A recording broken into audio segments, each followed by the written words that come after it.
সম্মানিত দিনী ভাইয়েরা, আমি আপনি সবসময় আল্লাহর প্রশংসা করছি। এর কারণটা হলো, আমি আপনি যখন নামাজে দাঁড়িয়ে যাই, নামাজে দাঁড়ানোর সময় নামাজে দাঁড়িয়ে গেলাম, তাকবীরে তাহরিমা বললাম, তার মানে এই তাকবীরে তাহরিমা বলে পৃথিবীর সমস্ত কাজগুলোকে আমরা নিষেধ করে দেই। কি কথা বলেন? তাকবীরে তাহরিমা বলার পর আমরা হাতটা বেঁধে শুরু করে দেই আলহামদুলিল্লাহি রাব্বিল আলামিন। আলহামদু, সমস্ত প্রশংসা। এই জায়গাতে যারা আলেম ওলামা আছেন তারা সহজেই বুঝবেন, আল্লাহ রাব্বুল আলামিন হামদুন শব্দের পূর্বে আলিফ লাম ব্যবহার করেছেন। আরবি ব্যাকরণ যারা বোঝেন তারা সহজেই বুঝতে পারবেন, আলিফ লাম দ্বারা নির্দিষ্ট করে দেওয়া হয়। ইংরেজিতে যেমন দা ব্যবহার করে নির্দিষ্টভাবে কোনো কিছুকে বোঝানো হয়, ঠিক তেমনি আরবি ব্যাকরণে আলিফ লাম দ্বারা নির্দিষ্ট বোঝানো হয়। এটাকে বলা হয় মারিফা। আমি সেই দিকে যাব না। এই জায়গাতে আল্লাহ রাব্বুল আলামিন স্পষ্ট করে দিলেন, আলহামদু, সমস্ত প্রশংসা, লিল্লাহি রাব্বিল আলামিন, জগৎসমূহের প্রতিপালক আল্লাহ রাব্বুল আলামিনের জন্য। তার মানে আমরা যে আল্লাহর প্রশংসা করি, আমাদের প্রতিপালককে, সবাইকে বলতে প্রতিপালককে, যিনি আমাদের প্রতিপালন করেন। আমার আপনার দায়িত্ব হলো তারই প্রশংসা করা। আমি আপনি যদি আল্লাহর প্রশংসা করতে পারি, আমি আপনি যদি আল্লাহর প্রশংসা প্রকৃতভাবে করতে পারি, তার দ্বারা বোঝা যাবে আসলেই কি আমি আল্লাহর প্রশংসা করতে পারছি না, আসলেই কি আল্লাহর প্রশংসা করতে পারছি কিনা। এটা যদি আমি আপনি টেস্ট করতে চাই, তাহলে একটি কিতাবকে প্রাধান্য দিতে হবে। সেই কিতাবের নাম কি? শুধুমাত্র আমি আপনি নামাজের সময় মসজিদে দাঁড়িয়ে গেলাম, শুধু বললাম আলহামদুলিল্লাহি রাব্বিল আলামিন, সমস্ত প্রশংসা কেবল আল্লাহ রাব্বুল আলামিনের জন্য, যিনি জগৎসমূহের প্রতিপালক। এই কথা শুধুমাত্র নামাজের মধ্যেই বললে হবে না। আমার আপনার বাস্তব জীবনে এই প্রশংসার বাস্তবায়ন করতে হবে। কথা বলেন ঠিক কিনা? ব্যক্তিগত জীবন, পারিবারিক জীবন, সামাজিক জীবন, রাষ্ট্রীয় জীবন, আন্তর্জাতিক অঙ্গন, প্রত্যেকটা জায়গায় আল্লাহর প্রশংসা হবে। কথা বলেন ঠিক কিনা? আল্লাহর প্রশংসা করা শুধুমাত্র আমি আপনি আল্লাহর জিকির করলাম, সুবহানাল্লাহ, আলহামদুলিল্লাহ বললাম, এটার মধ্যেই সীমাবদ্ধ হওয়া যাবে না। আল্লাহর প্রশংসা মানে হলো জীবনের প্রত্যেকটা ক্ষেত্রে আমি আপনি যেই সেক্টরে যাব, সেই সেক্টরে স্মরণ করতে হবে কাকে? আমি আপনি ব্যবসা করতে গিয়েছি, ওই ব্যবসার মধ্যে আমাকে আপনাকে স্মরণ করতে হবে কাকে? আল্লাহকে স্মরণ করতে হবে। আমি আপনি যখন ব্যবসা করব, আল্লাহকে যদি স্মরণ করতে পারি, আমার দ্বারা কখনো অসাধু ব্যবসায়ী হওয়া সম্ভব হবে না। কথা বলেন ঠিক কিনা? কিন্তু আমি আপনি যদি শুধুমাত্র মসজিদের মধ্যে আল্লাহর প্রশংসা রেখে দিয়ে দোকানে ঢোকার সময় আল্লাহর প্রশংসা না নেই, আল্লাহর নাম স্মরণ না করি, শয়তান আমাকে আপনাকে সহজেই ধরে ফেলবে। কি কথা বলেন? কি কথা বলেন? আমার কথাই বিরক্ত হচ্ছেন নাকি? সম্মানিত দিনী ভাইয়েরা, আমি শুরু করেছিলাম প্রশংসা দিয়া। এই যে আমি আপনি আল্লাহর প্রশংসা করছি, এর কারণটা হলো আল্লাহ হলেন রব্বুল আলামিন। আল্লাহ হলেন রব। শুধুমাত্র এই পৃথিবীর রব আল্লাহ নয়, জগৎসমূহের রব। জগৎসমূহের প্রতিপালক হলেন আল্লাহ। জগতের ব্যাপারে যদি আমি আপনি একটু চিন্তা করি, এই যে পৃথিবীতে আমি আপনি বসবাস করছি, আমি আপনি একটু যদি আল্লাহর সৃষ্টি নিয়ে চিন্তা করি, গবেষণা করি, ওয়াতাফাক্কারুনা ফি খালকিস সামাওয়াতি ওয়াল আরদ, আল্লাহ বলে দিয়েছেন যারা ঈমানদার হবে তাদের দায়িত্ব হলো সব সময় আল্লাহকে স্মরণ করবে। আল্লাহকে স্মরণ করে তাদের যে দায়িত্ব হলো ওয়াতাফাক্কারুনা ফি খালকিস সামাওয়াতি ওয়াল আরদ, ইয়াতাফাক্কারুনা, তারা কি করবে? ফিকির করবে, চিন্তা করবে, গবেষণা করবে। তার মানে আল্লাহর সৃষ্টি নিয়ে আমার আপনার গবেষণা করার দরকার আছে না নাই? যখন আমি আপনি আল্লাহর সৃষ্টি নিয়ে গবেষণা করতে পারবো, তখন আমার আপনার ভিতর থেকে অহংকার দূর হয়ে যাবে, আমার আপনার অহংকার করার কিছুই থাকবে না। আমি আপনি কিসের অহংকার করব? এই যে আমি আপনি বেঁচে আছি, এটা হচ্ছে অনিশ্চিত। কি কথা বলেন? কথাগুলো বোঝার চেষ্টা করবেন। আমি আপনি বেঁচে আছি, এটা হলো অনিশ্চিত। আমাকে আপনাকে এই দুনিয়া ছেড়ে চলে যেতে হবে, এটাই হলো নিশ্চিত। কি কথা বলেন? আপনারা এই জায়গায় স্থানের নাম যেটা দিয়েছেন ঢাকাপাড়া গোরস্থান মাঠ প্রাঙ্গণ, তার মানে এই মাঠের মধ্যে এই জায়গায় যে আমরা বসে আছি, গোরস্থান পাশেই আসে। কি কথা বলেন? এই গোরস্থানটা হলো আমার আপনার চূড়ান্ত জায়গা। আমাকে আপনাকে ওই গোরস্থানে শুধু রেখে আসা হয় না, আমাকে আপনাকে চূড়ান্ত জায়গায় রেখে আসা হয়। আমাকে আপনাকে একেবারে নিশ্চিত গন্তব্যে আমাকে আপনাকে পৌঁছায় দেওয়া হয়। ওই নিশ্চিত গন্তব্যে যার শুরু আছে কিন্তু শেষ নাই। কি কথা বলেন? পৃথিবীতে আমরা এসেছি পৃথিবীতে থাকার জন্য আসি নাই। যেই ব্যক্তি আল্লাহর সৃষ্টি নিয়ে গবেষণা করতে পারবে, চিন্তা করতে পারবে, সে আল্লাহকে সহজেই খুঁজে পাবে। কথা বলেন ঠিক কিনা? এই জন্য আমাকে আপনাকে অবশ্যই চিন্তা ফিকির করতে হবে। আমি যে কথা বোঝানোর জন্য আপনাদেরকে এত কথা বললাম সেটা হলো, এই পৃথিবীতে আমি আপনি যদি সফল হতে চাই, তাহলে আমার আপনার মনের মধ্য থেকে অহংকার দূর করতে হবে। অহংকারটা কি? অহংকারটাই হলো নিজেকে বড় মনে করা। কি কথা বলেন? নিজের প্রশংসা শুনতে চাওয়া। কি কথা বলেন? অথচ আমার আপনার নবী সব সময় আল্লাহর কাছে দোয়া করেছেন, আল্লাহুম্মা জাআলনি ফি আইনি সগীরা। ও আল্লাহ, আপনি আমাকে আমার চোখে ছোট বানিয়ে দেন। আল্লাহ নবীজি, আল্লাহর হাবিব নবী করিম সাল্লাল্লাহু আলাইহি ওয়াসাল্লাম আল্লাহর কাছে দোয়া করেন, আল্লাহুম্মা জাআলনি, ওগো আল্লাহ, আপনি আমাকে বানিয়ে দেন ফি আইনি, আমার চোখে সগীরা, ওয়াজআলনি, এবং আমাকে বানিয়ে দেন ফি আইনিন নাসি কাবীরা, মানুষের চোখে আমাকে বড় করেন, কিন্তু আমার চোখের মধ্যে, আমার চিন্তার মধ্যে যেন আমার বড়ত্ব না আসে। বলেন না আল্লাহু আকবার। বড়ত্ব কেমন করে আসবে? মসজিদে যখন মুয়াজ্জিন সাহেব আজান দেন, আল্লাহু আকবার বলেন, তার মানে আল্লাহই হলো বড়। কি কথা বলেন? আল্লাহ হলেন সবচাইতে বড়। আল্লাহকে বড় মনে করতে পারলে কেমন বড় একটু বোঝার চেষ্টা করবেন। আমি আপনি এই পৃথিবীতে বসবাস করি, এই পৃথিবীতে সামান্য একটা জায়গা পেয়ে গেলে, সামান্য একটা চেয়ার পেয়ে গেলে আমরা নিজেকে অনেক বড় মনে করি। আমরা নিজের দাপট দেখানোর চেষ্টা করি, অন্যকে মূল্যায়ন করতে চাই না। এমন চিন্তা চেতনা আমাদের মধ্যে প্রবেশ করে কি করে না? সবাইকে বলতে প্রবেশ করে কি করে না? এই চিন্তা চেতনা যারা দূর করতে পারবে, তারাই কেবল আল্লাহর নিবেদিত বান্দা হতে পারবে। কথা বলেন ঠিক কিনা? আমি আপনি এই পৃথিবীতে বসবাস করছি, সামান্য একটা চেয়ার পেয়ে নিজেকে কত বড় মনে করছি, কিন্তু একটাবার চিন্তা করে দেখা দরকার, বিজ্ঞানীরা যেই তথ্যটা দিয়েছে সেটা হলো, এই পৃথিবী নামক গ্রহে যে আমরা বসবাস করছি, এই পৃথিবীর গ্রহে, এই পৃথিবী নামক গ্রহের সঙ্গে সম্পর্ক রয়েছে সূর্যের। কি কথা বলেন? কি কথা বলেন? সূর্য থেকে যদি আলো আসা বন্ধ হয়ে যায়, আমরা বাঁচতে পারবো নাকি? বাঁচতে পারবো? সূর্যের আলো ছাড়া কখনো আমরা বাঁচতে পারবো না।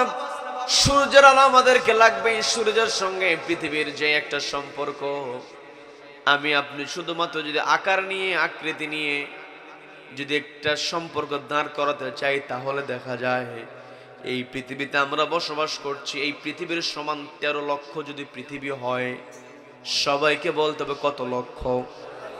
সবাই বলেন কত লক্ষ? এই 13 লক্ষ পৃথিবীকে যদি সূর্যের গায়ে সেট করে দেওয়া হয়, তারপরও জায়গা খালি থেকে যায়। বলেন আল্লাহু আকবার। আবার আমি আপনি যদি এই সূর্য নিয়ে একটু চিন্তা করি, বিজ্ঞানীরা যেই তথ্যটা দিয়েছে, সূর্যের ব্যাপারে যেই তথ্যটা বিজ্ঞানীরা দিয়েছে, অসংখ্য অগণিত নক্ষত্র মিলে হয় গ্যালাক্সি। অসংখ্য অগণিত নক্ষত্র মিলে হয় গ্যালাক্সি। সূর্য যেই গ্যালাক্সির অভ্যন্তরে রয়েছে, যেই গ্যালাক্সির নিয়ন্ত্রণ রয়েছে, সেই গ্যালাক্সির নাম হলো মিল্কি ওয়ে। এই মিল্কি ওয়ে গ্যালাক্সির মধ্যে সূর্য হলো একটা ছোট্ট ক্ষুদ্র নক্ষত্র, বলেন আল্লাহু আকবার। তার মানে ওই মিল্কি ওয়ে গ্যালাক্সির তুলনায় সূর্য একেবারে ছোট। আবার সূর্যের তুলনায় পৃথিবী 13 লক্ষ গুণ ছোট।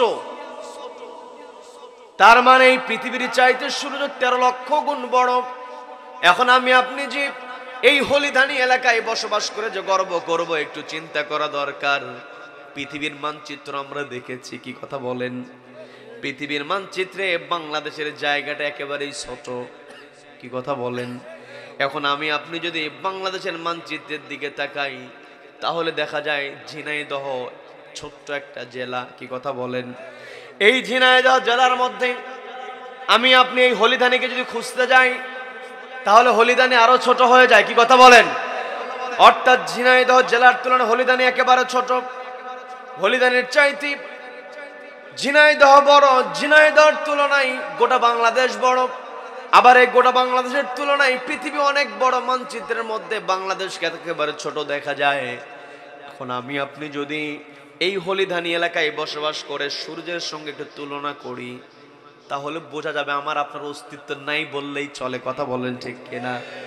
এই যত কথাগুলো বললাম একটাই কারণ, এই চিন্তা আমার আপনার মনের মধ্যে রাখতে হবে। শুধুমাত্র নামাজের মধ্যে বললাম আলহামদুলিল্লাহি রাব্বিল আলামিন, জগতের সময়ের প্রতিপালক আল্লাহর জন্যই কেবল প্রশংসা। এই কথার অর্থ আমাকে আপনাকে বুঝতে হবে। আল্লাহ হলেন রব্বুল আলামিন।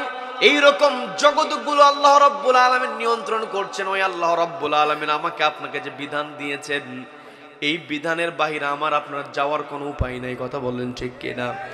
আল্লাহ আমাকে আপনাকে সৃষ্টি করেছেন, এই পৃথিবীতে আমরা এসেছি।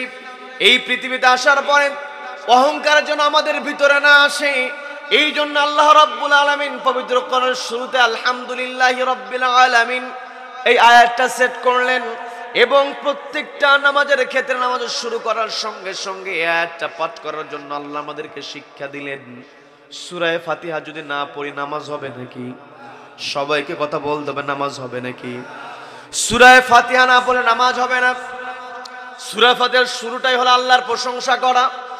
এই আল্লাহর প্রশংসা করার কারণটাই হলো যেন আমি আপনি অহংকার মুক্ত হয়ে আল্লাহর বিধান মেনে চলতে পারি।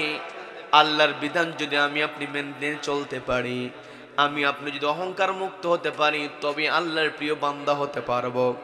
আমি আপনি শুরুতেই প্রশংসা করি আলহামদুলিল্লাহি রাব্বিল আলামিন। এই যে আল্লাহ রাব্বুল আলামিন জগতের সময়ের প্রতিপালক, আমাকে হয়তো কিছু অর্থ করি আল্লাহ আমাকে আপনাকে দিয়েছেন, আমাকে আপনাকে হয়তো আল্লাহ ক্ষমতার চেয়ারে বসিয়েছেন, কিন্তু কোরআন আমাদেরকে যে ডিরেকশনটা দিয়েছে, পবিত্র কোরআনের 3 নম্বর সূরা। সবাইকে বলতে হবে কত নম্বর সূরা? সবাই বলেন কত নম্বর সূরা? 3 নম্বর সূরা, সূরা আলে ইমরান। আল্লাহ রাব্বুল আলামিন নবীজিকে ডাক দিয়ে বলছেন, নবী আপনি বলুন, কুলিল্লাহুম্মা মালিকাল মুলকি তুতিল মুলকা মান তাশাউ ওয়া তানজিউল মুলকা মিম্মান তাশাউ ওয়া তুইজ্জু মান তাশাউ ওয়া তুযিল্লু মান তাশাউ বিয়াদিকাল খায়র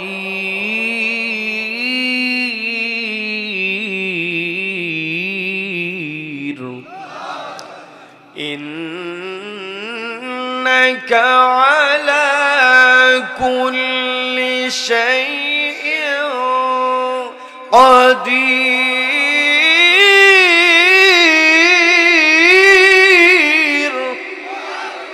আল্লাহ রাব্বুল আলামিন নবীজিকে বললেন, ওগো নবী, কুল আপনি বলুন, আল্লাহুম্মা মালিকাল মুলক, ওগো আল্লাহ আপনি হলেন রাজত্বের মালিক। তার মানে রাজত্বের মালিক যেই আল্লাহ, সেই আল্লাহর প্রশংসাই কেবল আমরা করি, কি কথা বলেন? আল্লাহ হলেন রাজত্বের মালিক। তুতিল মুলকা মা তাশা, ওগো আল্লাহ আপনি যাকে ইচ্ছা রাজত্ব দিতে পারেন। ওয়া তানজিউল মুলকা মিম্মান তাশা, এবং আপনি যার কাছ থেকে ইচ্ছা ক্ষমতা কেড়ে নিতে পারেন। তার মানে ক্ষমতায় কেউ বসে গেল, ওই ক্ষমতায় বসে যাওয়ার পরে যা খুশি করবে তা কিন্তু চলবে না, কথা বলেন ঠিক কিনা? এই কোরআনের আয়াত যদি আজকে বাংলার লেডি ফেরাউন বুঝতো এরকম জুলুম করতো না। কথা বলেন ঠিক কিনা? আল্লাহ রাব্বুল আলামিন স্পষ্ট জানিয়ে দিলেন, ওয়াতুইজ্জু মা তাশা, ওগো আল্লাহ আপনি যাকে ইচ্ছা ইজ্জত দিতে পারেন, ওয়াতুযিল্লু মা তাশা, যাকে ইচ্ছা আপনি বেইজ্জতি করতে পারেন। আমি আপনি চেয়ারে বসে যাওয়ার পরে, আমি আপনি ক্ষমতায় বসে যাওয়ার পরে অর্থকরী হয়ে গেলে অহংকারী হয়ে যায়। এই পৃথিবীতে যারা অহংকারী হয় তারা স্বৈরাচার হয়ে যায়। কথা বলেন ঠিক কিনা? স্বেচ্ছাচারী হয়ে যায়। কিন্তু আল্লাহ রাব্বুল আলামিন যে মেসেজটা দিয়েছেন, ওয়াতানজিউল মুলকা মিম্মান তাশা, আল্লাহ যার কাছ থেকে ইচ্ছা ক্ষমতাটাকে কেড়ে নিতে পারেন। এই পৃথিবী যতদিন থাকবে, যতদিন পূর্ব দিগন্ত থেকে সূর্য উদিত হয়ে পশ্চিম আকাশে অস্ত যাবে, ততদিন পর্যন্ত কোরআনের কথা হবে। কোন কোরআন বিদ্বেষী কোরআনকে থামাতে পারবে না। কারা কারা এই মতের পক্ষে আছেন দুহাত আল্লাহকে দেখান।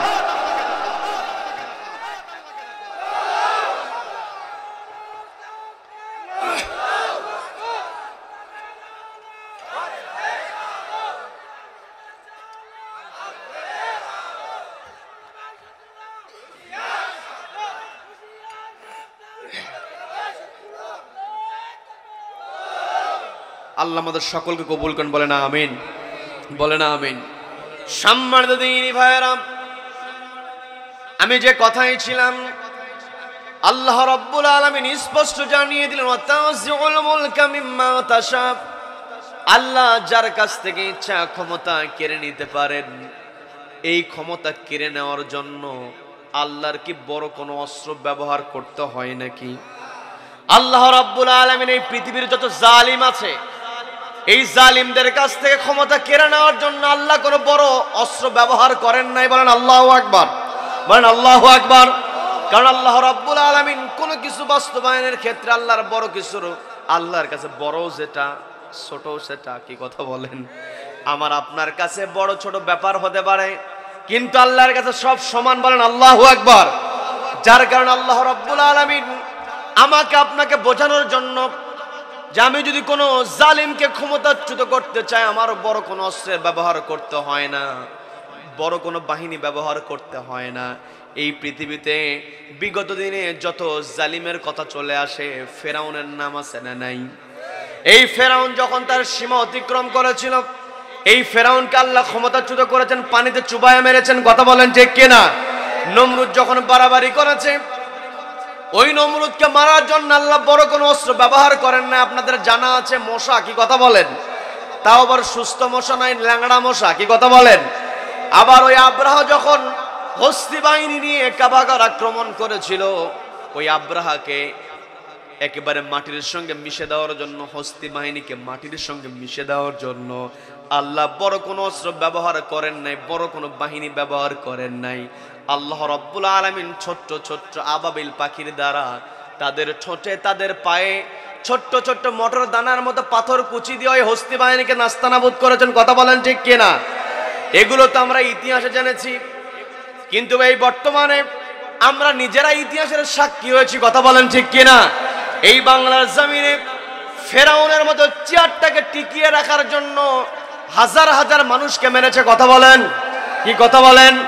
ফেরাউন যখন শুনতে পেয়েছে তার ক্ষমতার চেয়ার নড়বড়ে হয়ে যাবে মুসা আলাইহিস সালাতু ওয়াস সালামের দ্বারা, এই কথা শোনার পরে ওই ফেরাউন কি করলো? চেয়ারটাকে টিকিয়ে রাখার জন্য মায়ের কোল থেকে পুত্র সন্তানগুলোকে টেনে নিয়ে জবাই করেছে। কথা বলেন ঠিক কিনা? কি কথা বলেন? কিন্তু শেষ পর্যন্ত ওই ফেরাউন তার ক্ষমতা টিকিয়ে রাখতে পারে নাই। এই বাংলার জমিনেও ক্ষমতা টিকিয়ে রাখার জন্য ওই লেডি নমরুদ, লেডি ফেরাউন প্রত্যেকটা জায়গায় নিজের পছন্দের লোককে সেট করেছে, তবুও তার ক্ষমতা টিকিয়ে রাখতে পারে নাই। কথা বলেন ঠিক কিনা? এই পছন্দের লোক সব জায়গায় সেট করার পরও রব্বুল আলামিন তাকে ক্ষমতাচ্যুত করলেন। বড় কোনো দল নিয়ে দিয়ে নয়, কোনো প্রশিক্ষিত কোনো ইউনিট দিয়ে নয়, অস্ত্রধারী কাউকে দিয়ে নয়, নিরস্ত্র ছাত্র জনতাকে আল্লাহ সামনের কাতারে দিয়ে দিলেন। আর ওই লেডি ফেরাউন পালাতে বাধ্য হয়েছে। কথা বলেন ঠিক কিনা? এই জন্য আমার আপনার নামাজের মধ্যে যে প্রশংসা হয়, সেই প্রশংসা হয় আলহামদুলিল্লাহি রাব্বিল আলামিন। আমাকে আপনাকে সব সময় আল্লাহকে স্মরণ করতে হবে।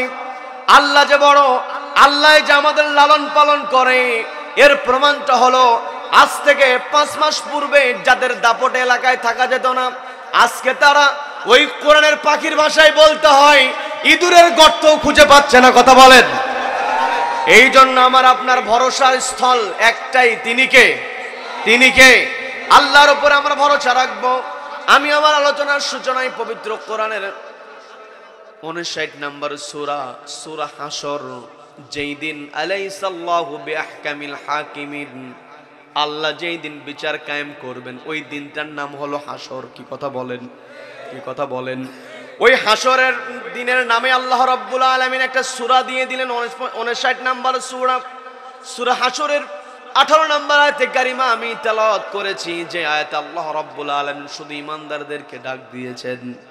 গোটা কোরআনের বিভিন্ন জায়গায় আল্লাহ রাব্বুল আলামিন কোন জায়গায় ঈমানদারদেরকে ডাক দিয়েছেন, কোন জায়গায় গোটা মানব জাতিকে ডাক দিয়েছেন, আবার কোন জায়গায় রব্বুল আলামিন কাফেরদেরকে ডাক দিয়ে কথাগুলো বলেছেন।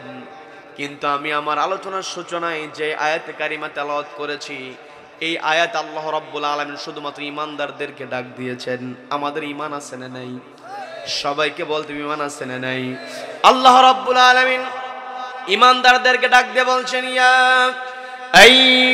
আইয়ুহাল্লাযীনা আমানু তাকুল্লাহা ওয়াল তানজুর নাফসুম মা কদ্দামাত লিগাদিন ওয়াত্তাকুল্লাহ। আল্লাহ রাব্বুল আলামিন বলছেন, ইয়া আইয়ুহাল্লাযীনা আমানু, ওহে যারা ঈমান আনয়ন করেছে, তাকুল্লাহ, ভয় করো কাকে? আল্লাহকে ভয় করতে হবে। কারণ আল্লাহর চাইতে বড় আর কেউ হতে পারে? আল্লাহর ভয় যার অন্তরে আছে তার দুনিয়ার কোনো ভয় আর কাজ করে না। কথা বলেন ঠিক কিনা? যারা আল্লাহকে ভয় করে তারা হাসতে হাসতে ফাঁসির রশির কাছে চলে যায়। কি কথা বলেন? আমরা এমনও ঘটনা এই বাংলার জমিনে দেখেছি, ইসলামী আন্দোলন করার কারণে ফাঁসির অর্ডার দিয়ে দেওয়া হয়েছে। 3 ঘন্টা সময় বাকি আছে, ফাঁসির কাস্টে ঝোলানো হবে, ফাঁসির রশিদে ঝোলানো হবে। বলা হয়েছে 3 ঘন্টা বাকি। তিনি বললেন, যেহেতু এখনো 3 ঘন্টা বাকি আছে, আমি 2 ঘন্টা ঘুমাতে চাই। বলেন আল্লাহু আকবার। আমি 2 ঘন্টা ঘুমানোর পর আমাকে ডাক দিও। এই কথাটা আমার আপনার কাছে সহজ মনে হতে পারে, কিন্তু একটাবার চিন্তা করে দেখেন, আমি আপনি যখন অসুস্থ হয়ে যাই, আমার আপনার বড় ধরনের রোগ যদি চলে আসে, ডাক্তার যদি বলে টেস্ট করাতে হবে, কি যে ফলাফল আসে, আল্লাহকে ডাকেন, এমন কথা বলার সঙ্গে সঙ্গে আমাদের মনটা খারাপ হয়ে যায়, চিন্তায় পেরেশান আমরা হয়ে যাই। কথা বলেন ঠিক কিনা? অথচ কিছুক্ষণ পর দুনিয়া থেকে বিদায় করে দেওয়া হবে, বিন্দু পরিমাণ ভয় নাই। একটাই কারণ, তারা ভয় করেছেন কাকে? সবাইকে বলতে ভয় করেছেন কাকে? আল্লাহকে যারা ভয় করে তাদের চেহারা থেকে কখনো হাসি কেউ কেড়ে নিতে পারে না। কি কথা বলেন? এই জন্য আমি আপনি যদি চূড়ান্ত হাসি হাসতে চাই, চূড়ান্ত হাসি দুনিয়াতে তো আমি আপনি হাসবই, কিন্তু চূড়ান্ত হাসিটা হলো যেই দিন কিয়ামতের ময়দানে আল্লাহ বিচার ফয়সালা দিবেন। ওই দিন যদি আমি আপনি হাসতে চাই, তাহলে আমাকে আপনাকে সফলতা অর্জন করতে হবে। কথা বলেন ঠিক কিনা? সফলতা মানে হলো আমল নামা ডান হাতে পাওয়া, আর যারা আমল নামা ডান হাতে পাবে তারা জান্নাতে প্রবেশ করতে পারবে। আর আল্লাহ রাব্বুল আলামিন সুন্দর করে বলছেন, ফামান যুহজিহা আনিন নারি ওয়া উদখিলাল জান্নাতা ফাকাদ ফাজ।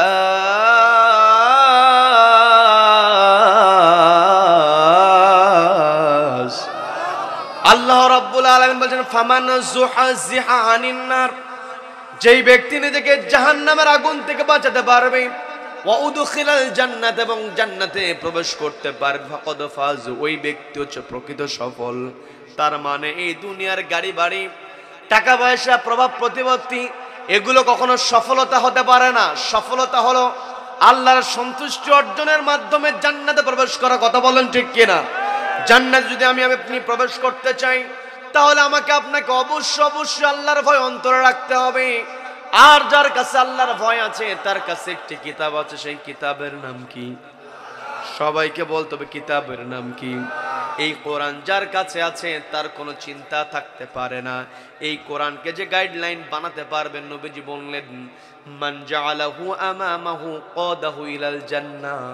মান জাআলাহু, যেই ব্যক্তি বানিয়ে নিতে পারবে, হু এই কোরআনকে আল্লাহ হা জমির দ্বারা, আল্লাহর হাবিব হা জমির দ্বারা বুঝিয়েছেন মান জাআলাহু, তার মানে মান জাআলাল কোরআন, এই কোরআনকে যে বানিয়ে নিতে পারবে, আমামাহু তার ইমাম, এই কোরআনকে যাই ইমাম বানিয়ে নিতে পারবে, কাদাহু ইলাল জান্নাহ, এই কোরআন তাকে আল্লাহর জান্নাতে প্রবেশ করায় ছাড়বে।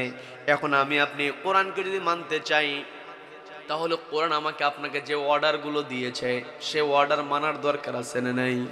আমি আমার আলোচনার সূচনায় আরেকটা আয়াতে কারিমা তেলাওয়াত করেছি, পবিত্র কোরআনের 3 নম্বর সূরা সূরা আলে ইমরানের 110 নম্বর আয়াতে রব্বুল আলামিন আমাদের সকলকে ডাক দিয়ে বলছেন কুনতুম খায়রা উম্মাতিন উখরিজাত লিন-নাসি তা'মুরুনা বিল মা'রুফি ওয়া তানহাউনা 'আনিল মুনকার ওয়া তু'মিনুনা বিল্লাহ।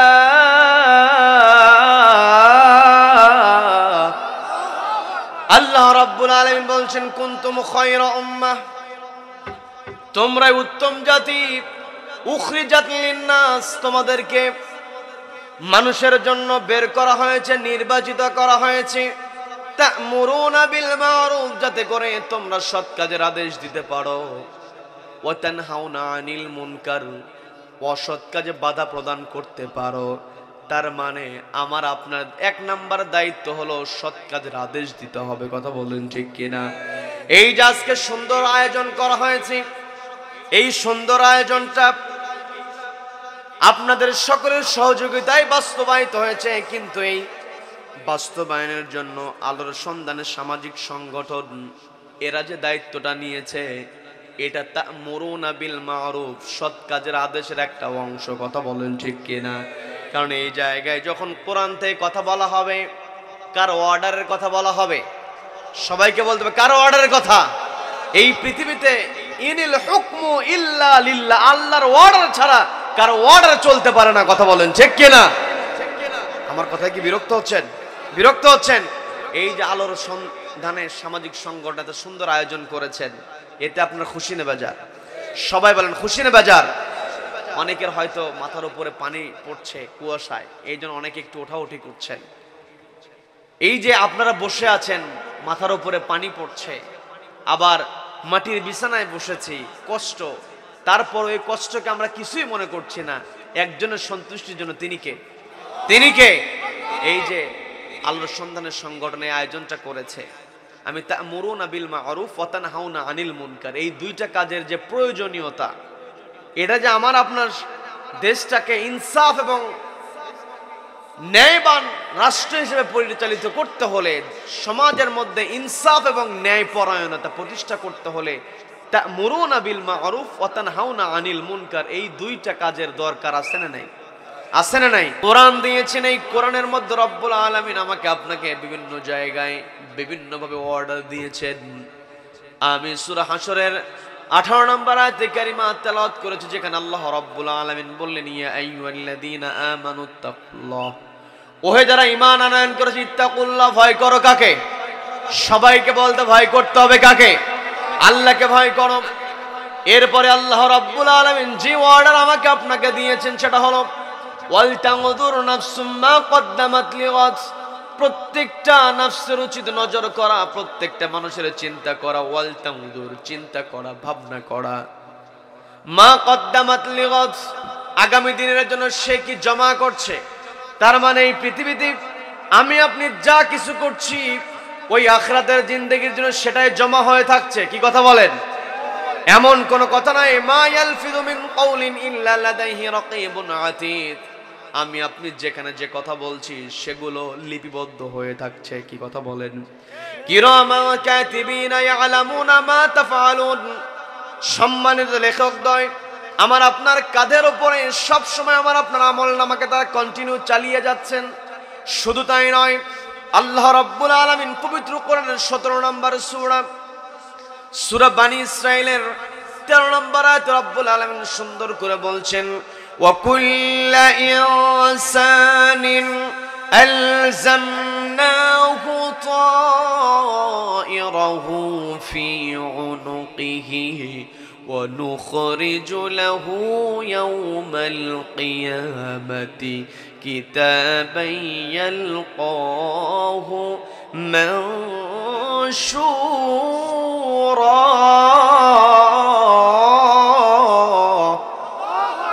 আল্লাহ রাব্বুল আলামিন স্পষ্ট জানিয়ে দিলেন, অকুল্লা ইনসানিন, প্রত্যেকটা মানুষের ক্ষেত্রে আলজামনাহু, আমি সেট করে দিয়েছি, তায়রাহু, তার আমলনামা, ফি উনুকিহি, তার কাঁধের উপরে। বর্তমান প্রযুক্তির কল্যাণে আমি আপনি এই তায়রাহু এর ব্যাখ্যা যদি চলে যাই, এই তায়রাহু এর একটা অর্থ হতে পারে, সেটা হলো মেমোরি কার্ড। তার মানে আমার সামনে যেই ক্যামেরা আমার দিকে তাক করে আছে, আমি যে কথাগুলো যেইভাবে বলছি সবকিছু এই ক্যামেরা ধারণ করে জমা করছে মেমোরির মধ্যে। কথা বলেন ঠিক কিনা? আমি আপনি পৃথিবীর কোথায় কি করছি, কোন মানুষের বিরুদ্ধে ষড়যন্ত্র করছি, রেকর্ড করছেন কে? কোথায় ভালো কাজ করছি, সবকিছু রেকর্ড করছেন কে? আল্লাহ বললেন, অনুখরিজু লাহু, এই মেমোরি কার্ডটাই আমলনামাটা আমি বের করব, অনুখরিজু লাহু ইয়াউমাল কিয়ামা, কিয়ামতের ময়দানে। তার মানে আমাকে আপনাকে অবশ্যই হাসরের ময়দানে যেতে হবে, কিয়ামতের মাঠে যেতে হবে। কি কথা বলেন? ওই জায়গাতে যদি আমি আপনি আমার আমলনামায় যদি আমি আপনি 2 টাকা যুক্ত করতে পারি, আল্লাহ বললেন তা'মুরুনা বিল মা'রুফ, সৎ কাজের আদেশ যদি আমি আপনি দিতে পারি, ওয়া তানহাউনা আনিল মুনকার, অসৎ কাজ যদি বাধা প্রদান করতে পারি, আমার আমলনামায় এই 2টা কাজ যদি থেকে যায়, আমার আমলনামা অবশ্যই আমাকে আপনাকে জান্নাতে প্রবেশ করায় ছাড়বে। কথা বলেন ঠিক কিনা? এই জন্য আমার আপনার আমলনামায় তা'মুরুনা বিল মা'রুফ, সৎ কাজের আদেশ। এই যে আলেম ওলামা এখানে বসে আছেন, আল্লাহ রাব্বুল আলামিন আমাকে আপনাকে বলছেন তা'মুরুনা বিল মা'রুফ, তোমরা সৎ কাজের আদেশ দাও।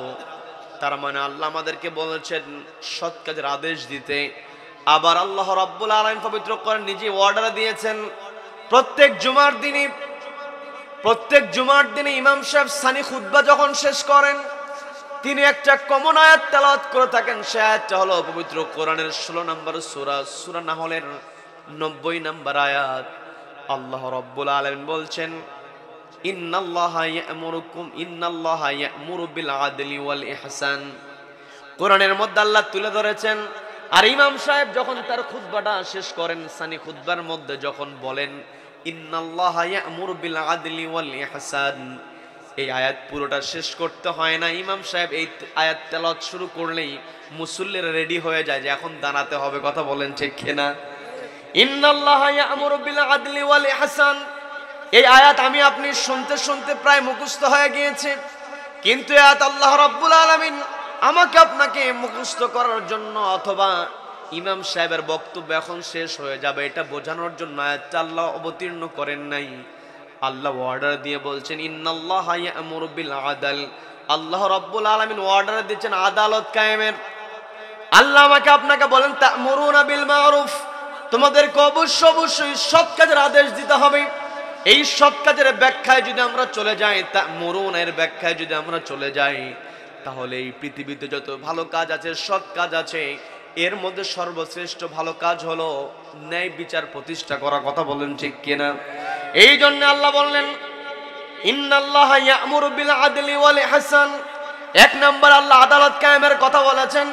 আবার আল্লাহ রাব্বুল আলামিন একই কথা পবিত্র কোরআনের 4 নম্বর সূরা নিসার 58 নম্বর আয়াতে আল্লাহ রাব্বুল আলামিন বলছেন ইন্নাল্লাহা ইয়া'মুরুকুম আন তুআদ্দুল আমানাতি ইলা আহলিহা ওয়া ইযা হাকামতুম বাইনান নাসি আন তাহকুমু বিল আদল। তার মানে এই পৃথিবীতে আমাকে আপনাকে সৎ কাজ প্রতিষ্ঠা করতে হলে আমাকে আপনাকে ভালো কাজ প্রতিষ্ঠা করতে হলে এক নম্বরে আদালত প্রতিষ্ঠা করতে হবে, কথা বলেন ঠিক কিনা?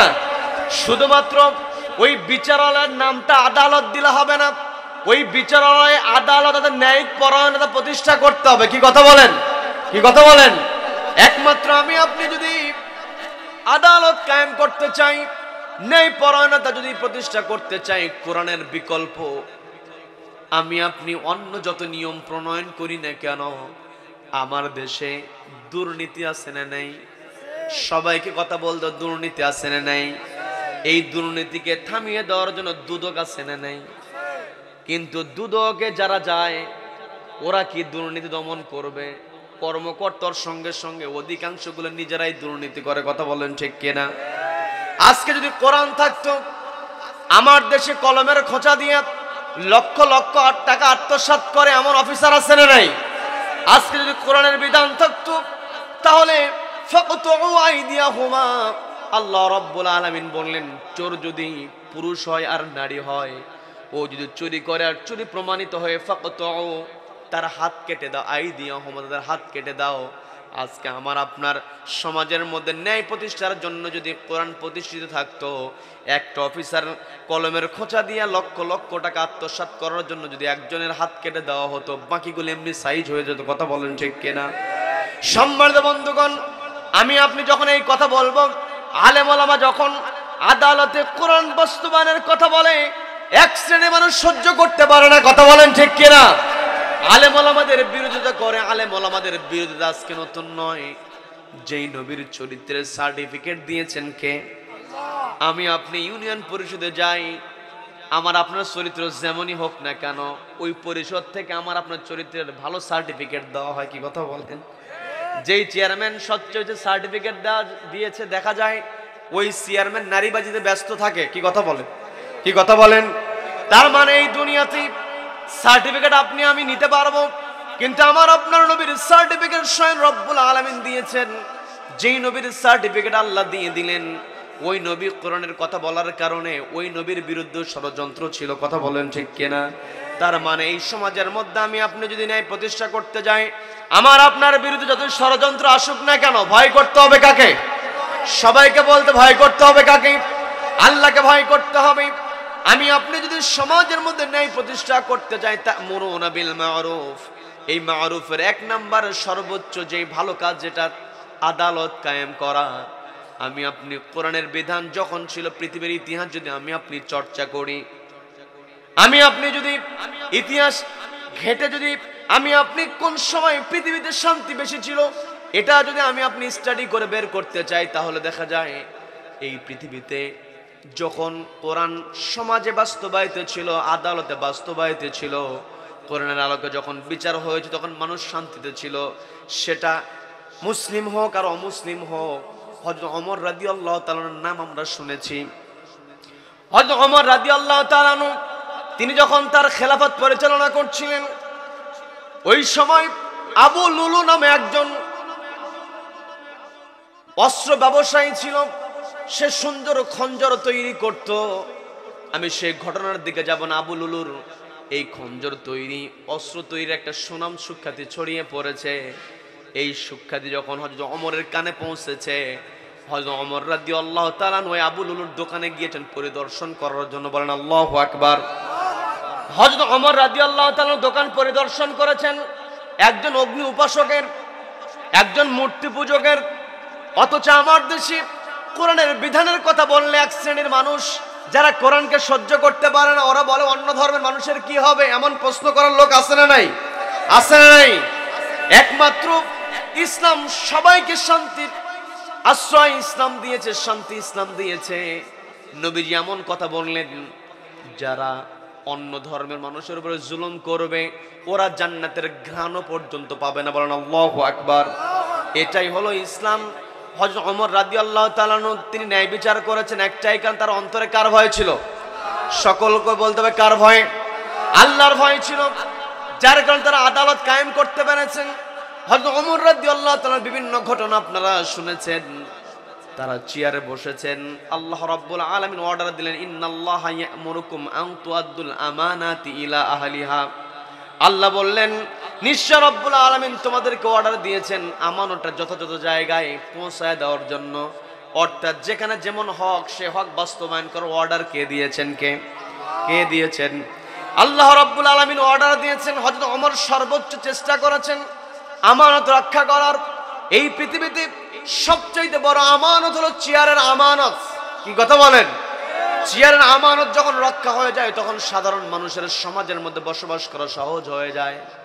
কিন্তু এই চেয়ারে বসে যারা নিজের পকেটটাকে ভরানোর চেষ্টা করে, তখন সমাজে আর মানুষ শান্তিতে থাকতে পারে না। কথা বলেন? কি কথা বলেন? হযরত ওমর রাদিয়াল্লাহু তাআলার খেলাফত আমল চলছে। খেলাফতের সময় হযরত ওমরের স্ত্রী একদিন বললেন, দীর্ঘদিন বাড়িতে ভালো খাবার রান্না করা হয় না। আমি আপনাদেরকে বোঝানোর জন্য বলছি, পর্দার আড়ালের মা বোনেরা শুনছেন, কানটা একটু খাড়া করে শোনেন। কারণ আমি আপনি যতই চেষ্টা করি, নারীরা যদি সহযোগিতা না করে, পরিবারেও ন্যায় প্রতিষ্ঠা করতে পারবো না, সমাজেও ন্যায় প্রতিষ্ঠা হবে না। কথা বলেন ঠিক কিনা? মা, আপনাকে ন্যায় পরায়ণ হতে হবে, আপনাকে সচেতন হতে হবে, আপনাকে আমানতদার হতে হবে।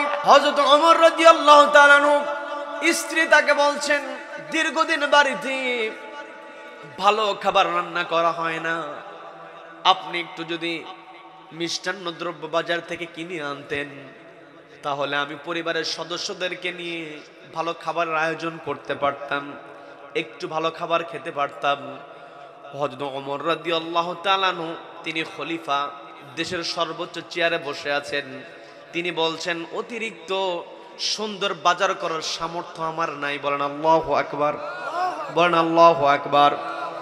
স্ত্রীকে বলছেন, আমি বাজার করতে পারবো না, যেমনটা খাওয়া যায় তেমনটাই খাও। এই কথা বলার পরে হযরত ওমর রাদিয়াল্লাহু তাআলার স্ত্রী প্রত্যেকদিন যখন তিনি রুটি তৈরি করেন, ওই রুটি তৈরি করার পূর্বে সামান্য সামান্য করে খামচি দিয়ে তিনি কিছু আটা আলাদা করেন। আমার কথায় বিরক্ত হচ্ছেন নাকি? শেষ করে দেব। প্রত্যেকদিন তিনি কি করছেন? আটা আলাদা করছেন। আলাদা করতে করতে আগের দিনে আমাদের দাদিদের মধ্যে আমরা লক্ষ্য করে দেখেছি, পট দিয়ে চাল মাপে, একেবারে চাল যখন ধৌত করবে তার পূর্বে এক মুঠ আলাদা করে রাখে, এক্সট্রা একটা রিজার্ভ ব্যাংক। কি কথা বলেন? কি কথা বলেন? প্রত্যেকদিন হযরত ওমর রাদিয়াল্লাহু তাআলার স্ত্রী রিজার্ভে আটা রাখতে রাখতে একটা অ্যামাউন্ট যখন হয়ে গিয়েছে, একটা অ্যামাউন্ট হয়ে যাওয়ার পরে তিনি বাজারে সেটা বিক্রি করেছেন। বিক্রি করার ব্যবস্থা করে সুন্দর করে বাজার করে বাড়িতে ভালো খাবারের আয়োজন করেছেন। খেয়াল করে দেখবেন, বোঝার চেষ্টা করবেন। আল্লাহ যে বলেন তা'মুরুনা বিল মা'রুফ, আল্লাহ যে বলেন ইন্নাল্লাহা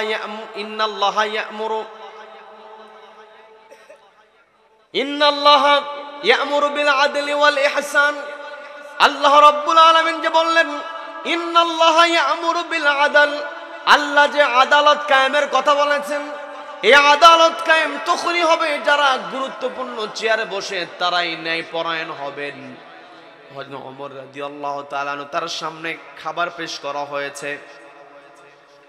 তার সামনে যখন ভালো খাবার পেশ করা হয়েছে, তিনি প্রশ্ন ছুড়লেন, আমি তো এগুলো বাজার করি নাই, বাজার কোথা থেকে আসলো? প্রশ্ন আছে না নাই?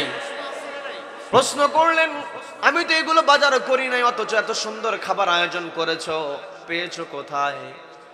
এই কথা বলার সঙ্গে সঙ্গে স্ত্রী মুস্কি হাসিতে জবাব দিচ্ছেন, প্রত্যেক দিন আমি রুটি তৈরির পূর্বে অল্প অল্প করে আটা জমা করি, একটা ভালো অ্যামাউন্ট হয়েছে, এরপর এটা আমি বাজারে বিক্রি করেছি, বিক্রির ব্যবস্থা করি, ওই অর্থ দিয়ে আমি এইরকম মিষ্টান্ন দ্রব্য তৈরির ব্যবস্থা করেছি। এই কথা বলার পরে হযরত ওমর রাদিয়াল্লাহু তাআলা আনহু ওই যে বাইতুল মাল থেকে তিনি যেই তার বাড়িতে যেই আটা দেওয়া হয়, বাইতুল মালে যিনি দায়িত্বে ছিলেন তাকে ডাক দিয়ে বলছেন, আমার স্ত্রী প্রমাণ করেছে এই পরিমাণ আটা যদি আমার বাড়িতে না দেওয়া হয়, তারপরে আমার পরিবারের দিন পার হয়ে যায়। কাজেই আগামী মাস পর্যন্ত, আগামী মাস থেকে যে অতিরিক্ত পরিমাণ আটা আমার স্ত্রী বাঁচিয়েছে, আগামী মাস থেকে এই পরিমাণ আটা আর তোমরা দিবা না। বলেন আল্লাহু আকবার। চিন্তা করে দেখেন তাদের সচেতনতা কেমন ছিল, তারা কেমন সচেতন ছিলেন। একটাই কারণ, আল্লাহ যে অর্ডার দিয়েছেন ইয়া আইয়ুহাল্লাযীনা আমানুত্তাকুল্লাহ, ভয় করো কাকে? সবাইকে বলতে ভয় করো কাকে? হযরত ওমর রাদিয়াল্লাহু তাআলা আনহু তিনি আল্লাহকে ভয় করেছেন। আরেকজন খলিফা ছিলেন, আপনারা নাম শুনেছেন অনেকেই, তিনি ছিলেন খলিফা হারুনুর রশিদ। খলিফা হারুনুর রশিদ, তার সময় ইসলামের সবচাইতে বড় উপকার হয়েছে। সংস্কৃতিতে বিজ্ঞানের প্রত্যেকটা জায়গায় তার অবদান আছে। সর্বোচ্চ ন্যায় তিনি বিচার করেছেন, ন্যায় পরায়ণতার প্রমাণ তিনি দিয়েছেন। আল্লাহওয়ালাদের সঙ্গে, কোরআনওয়ালার সঙ্গে তার সম্পর্ক ভালো ছিল। এই খলিফা হারুনুর রশিদের সময় সিরিয়ার একটা শহরের নাম হচ্ছে রাকা শহর। বর্তমানে গোটা দুনিয়াতে সিরিয়ার নামটা বেশি জপা হচ্ছে, কথা বলেন ঠিক কিনা? ওই সিরিয়ার জন্য আমরা আল্লাহর কাছে দোয়া করি, আল্লাহ যেন ওই সিরিয়াতে একবার আফগানিস্তানের মতো পরিবেশ দান করেন। বলে না আমিন, বলে না আমিন। ওই ইসরায়েলের অত্যাচার, এতদিন তো বাশার আল আসাদ অত্যাচার করেছে, সে পালিয়ে যাওয়ার পরে ইসরায়েল চাচ্ছে ওটার উপর হস্তক্ষেপ করার জন্য। আল্লাহর কাছে আমরা ফরিয়াদ করে, আল্লাহ তুমি সিরিয়াকে হেফাজত করো। বলে না আমিন, বলে না আমিন। ওই সিরিয়ার একটা শহরের নাম হচ্ছে রাকা শহর। ওই রাকা শহরের বিচারপতি যিনি ছিলেন তিনি অসুস্থ হয়ে গিয়েছেন। বিচারপতি যখন অসুস্থ হয়ে গিয়েছেন, বিচার কার্য পরিচালনা হয় না, স্থবির হয়ে আছে, দীর্ঘ লম্বা বিচার থেমে আছে। খলিফা বরাবর চিঠি লেখা হলো। খলিফার কাছে যখন চিঠি লেখা হয়েছে, খলিফাকে চিঠি দেওয়া হলো, কয়েকদিন যাবৎ আমাদের বিচারপতি অসুস্থ হয়ে আছেন, আমাদের বিচারক অসুস্থ, যার কারণে বিচার ব্যবস্থা ভেঙে পড়েছে, আপনি দ্রুতই রাকা শহরে একজন বিচার নিয়োগের ব্যবস্থা করুন। খলিফা হারুনুর রশিদ তিনি কি করলেন? চিঠির পাল্টা জবাব দিয়ে বলছেন, আগামী 1 সপ্তাহের মধ্যে রাকা শহরে নতুন বিচারক চলে যাবে। 1 সপ্তাহ পরে ওই বিচারালয় বিচারকের সামনে একজন বৃদ্ধা মহিলাকে ধরে নিয়ে আসা হয়েছে। অপরাধ হলো বৃদ্ধা মহিলা একটা মধুর বোতল চুরি করেছে, এর সঙ্গে কিছু রুটি চুরি করেছে। অভিযোগ যখন দায়ের করা হয়েছে, অভিযোগ শোনার পরে ওই যে নতুন বিচারক তিনি বৃদ্ধা মহিলাকে প্রশ্ন করছেন, আপনি কি এই মধুর বোতল আর রুটিগুলো চুরি করেছেন নাকি? বৃদ্ধা মহিলা জবাব দিয়ে বলছে, হ্যাঁ আমি এটা চুরি করেছি। আপনি যে চুরি করলেন, চুরি করা বড় অপরাধ, এটা কি আপনার জানা নাই? বলে হ্যাঁ জানা আছে। চুরি করলে যে হাত কেটে দেওয়া হয়, এই রাজ্যে এই বিচারালয়ে যে বিচার দেওয়া হয়, সেই বিচারে চুরি প্রমাণিত হলে হাত কাটা হয়, এটা কি আপনার জানা আছে? বলে হ্যাঁ জানা আছে। কিন্তু তারপরও আপনি চুরি করলেন কেন? বৃদ্ধা মহিলা জবাব দিয়ে বলছেন, আমি চুরি করার কারণটা হলো আমি কয়েকদিন হলো না খেয়ে আছি। আমি না খেয়ে আছি, আমার এই কষ্টটাকে আমি সহ্য করতে পারছি, কিন্তু আমার ঘরে 2টা নাতনি আছে, তাদের ক্ষুধার দৃশ্য দেখে, ছটফটানি দেখে, যন্ত্রণা দেখে আমি সহ্য করতে পারি নাই। আমি যে রুটি কিনবো, মধু কিনবো, সে টাকাও তো আমার নাই, নিরুপায় হয়ে আমি চুরি করেছি। এই কথা যখন বিচারকের সামনে পেশ করা হলো, বিচারক আর নতুন করে কোনো কথা শুনলেন না। তিনি বললেন, আজকের মতো বিচার এখানেই মুলতবি ঘোষণা করা হলো। তবে আগামী দিন এই শহরের খাদ্য প্রধান যিনি হবেন, সম্ভ্রান্ত ব্যক্তি যারা হবেন, যারা ধনাঢ্য ব্যক্তি, তাদের সকলকে আগামী দিনে থাকতে হবে।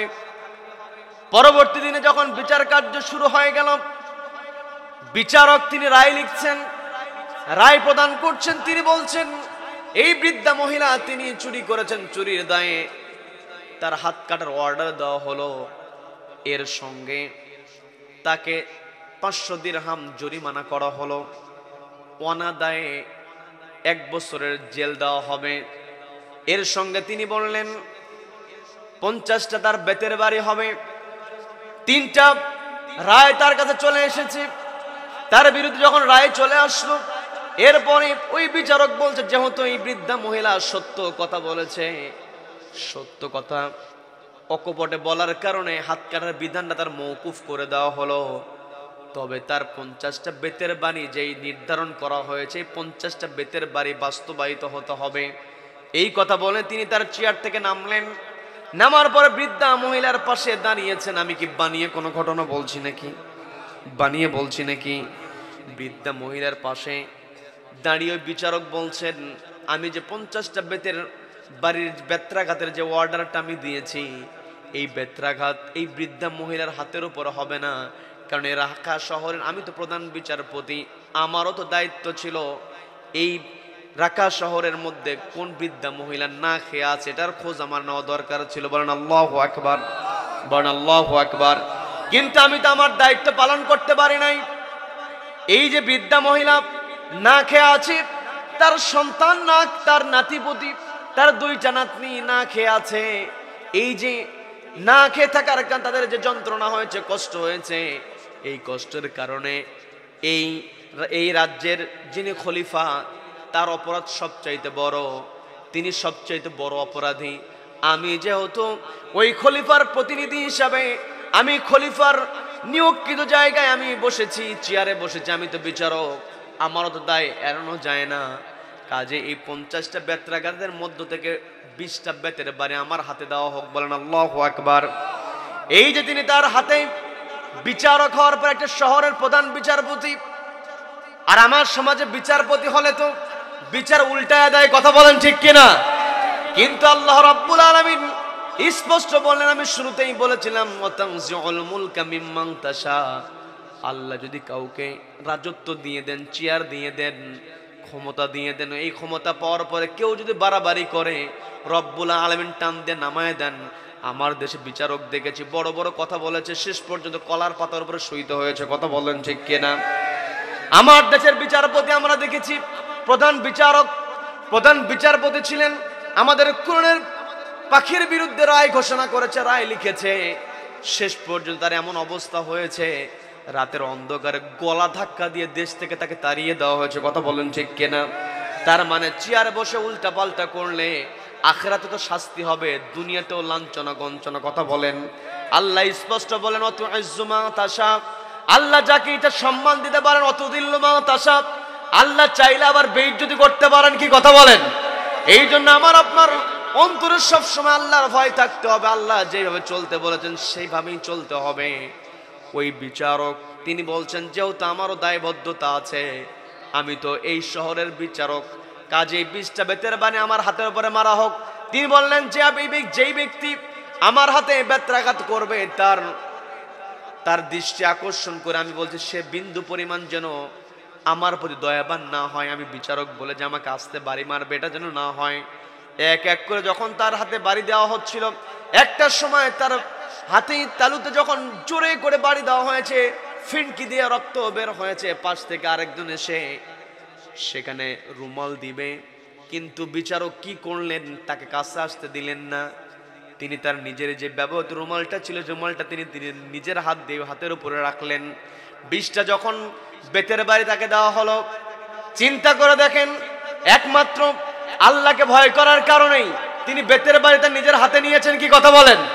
20টা বেতের বাড়ি যখন শেষ হয়েছে, তিনি তখন বলছেন আরো বাকি 30টা বেতের বাড়ি আছে, সবার তো দায়বদ্ধতা আছে। এই নগরের খাদ্য প্রধান যিনি, এই নগরের ধনাঢ্য ব্যক্তি যারা, তারাও তো খোঁজ নেয় নাই, একজন অভাবী মহিলা, বৃদ্ধা মহিলা। আমার দেশেও কিন্তু বৃদ্ধদেরকে একটা ভাতা দেওয়ার সিস্টেম আছে, কি কথা বলেন? আছে না নাই? কিন্তু সেখানে দুর্নীতি আছে না নাই? প্রত্যেকটা জায়গায় দুর্নীতি সিস্টেম। আমি আপনি যতই করি না কেন, যদি আল্লাহর কোরআনের বিধান বাস্তবায়িত না হয়, যতই ভালো করার চেষ্টা করি, ভালো কখনো বাস্তবায়িত হবে না, কথা বলেন ঠিক কিনা? সম্মানিত দিনী ভাইরা, বিচারক তিনি রায় দিয়ে দিলেন, গণ্যমান্য ব্যক্তি যারা আছে, নগর প্রধান যিনি আছে, সবাইকে বাকি 30টা বেতের বাণী তাদেরকেও মারতে হবে। মেরে এই মহিলার যেই রায়টা চলে এসেছে, 50টা বেতের বাড়ি পূর্ণ হবে। এরপরে ওই যে 500 দিরহাম জরিমানা করা হয়েছিল, বিচারক রায় দিয়ে বলছেন এই 500 দিরহাম জরিমানার 100 দিরহাম এটা রাষ্ট্রীয় কোষাগারে এটা চলে যাবে। এরপরে 400 দিরহাম যেটা বাকি থাকবে, এই 400 দিরহামের মধ্যে 380 দিরহাম এই মহিলাকে দেওয়া হবে, আর বাকি 20 দিরহাম দোকানদারের যেই জরিমানা, দোকানদারের যে ক্ষতিপূরণ আছে সেটা দিয়ে দেওয়া হবে। এই যে 500 দিরহাম তিনি বন্টন করে দিলেন। বৃদ্ধা মহিলা যার কোনো দিরহামই নাই, কি কথা বলেন? কি কথা বলেন? এই দিরহাম কোথা থেকে আসবে? তিনি কি করলেন? ওই নগরে যারা সম্ভ্রান্ত ব্যক্তি ছিলেন তাদের উপরে মাথা পেছু 10 দিরহাম তিনি ভাগ করে দিলেন।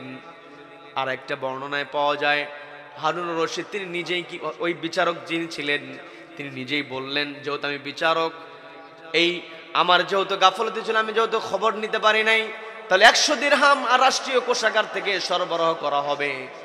এই 100 দিরহাম রাষ্ট্রীয় কোষাগার থেকে বাকি 400 দিরহাম কি করা হলো, বন্টন করে দেওয়া হলো।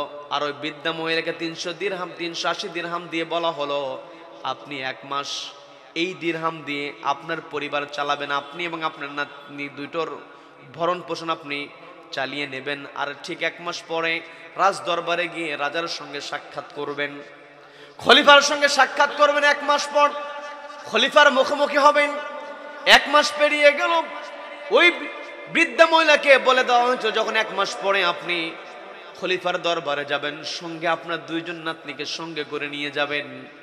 1 মাস পরে বৃদ্ধা মহিলা তার 2টা নাতনিকে সঙ্গে করে নিয়ে রাজ দরবারে হাজির হয়েছেন।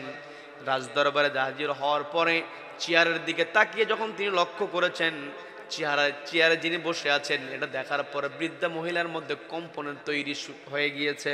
তিনি ভয় পেয়ে গিয়েছেন।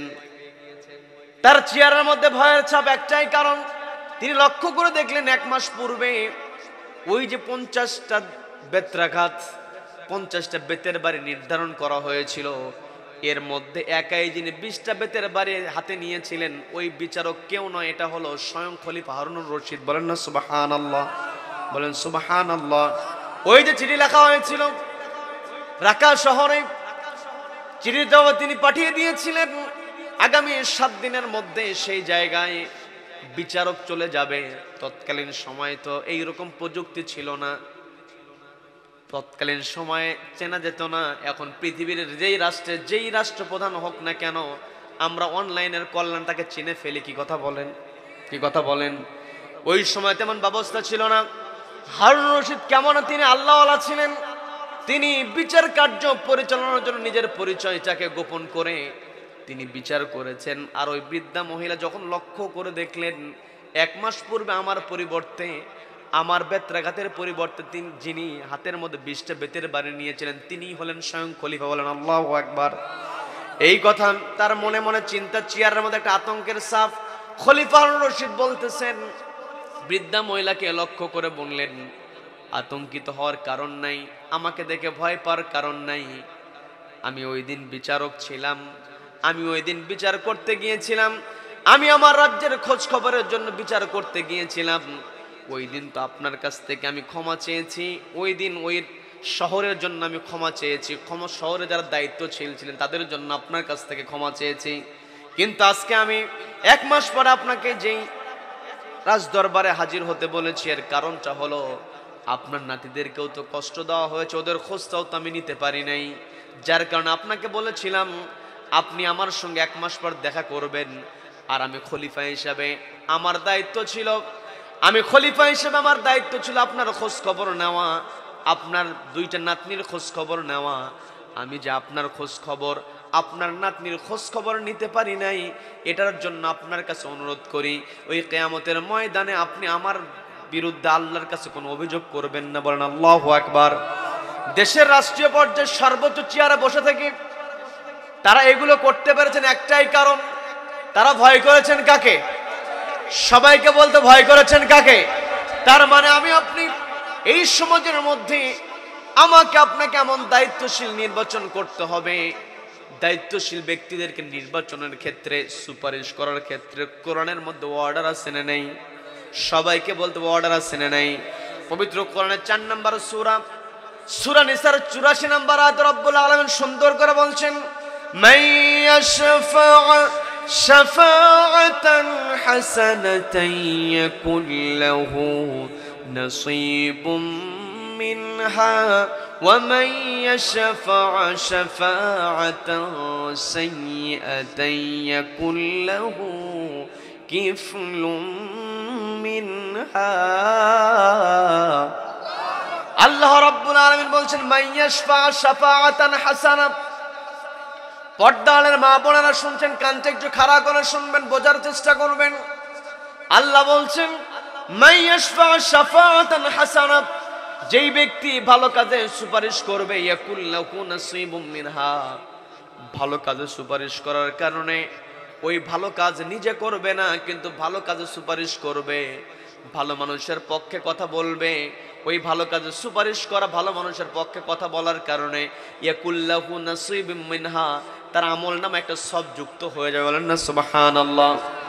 এরপরে আল্লাহ যেই কথা বললেন, ওয়ামান ইয়াশফা শাফাআতান সাইয়্যা, আর যেই ব্যক্তি খারাপ কাজে সহযোগিতা করবে, খারাপ ব্যক্তির সুপারিশ করবে, খারাপ ব্যক্তির পক্ষে চলে যাবে, ইয়াকুল লাহু কিফলুম মিনহা, নিজে খারাপ কাজ করবে না, কিন্তু খারাপ কাজে সহযোগিতা করবে, খারাপ ব্যক্তিকে সহযোগিতা করবে। খারাপ কাজে সহযোগিতা করা, খারাপ ব্যক্তিকে সুপারিশ করার কারণে একটা গুনাহ তার আমল নামায় যুক্ত হবে। বলেন নাউযু বিল্লাহ। তার মানে এই পৃথিবীতে আমি আপনি চলবো, ভালো কাজে সুপারিশ করব, কথা বলেন ঠিক কিনা?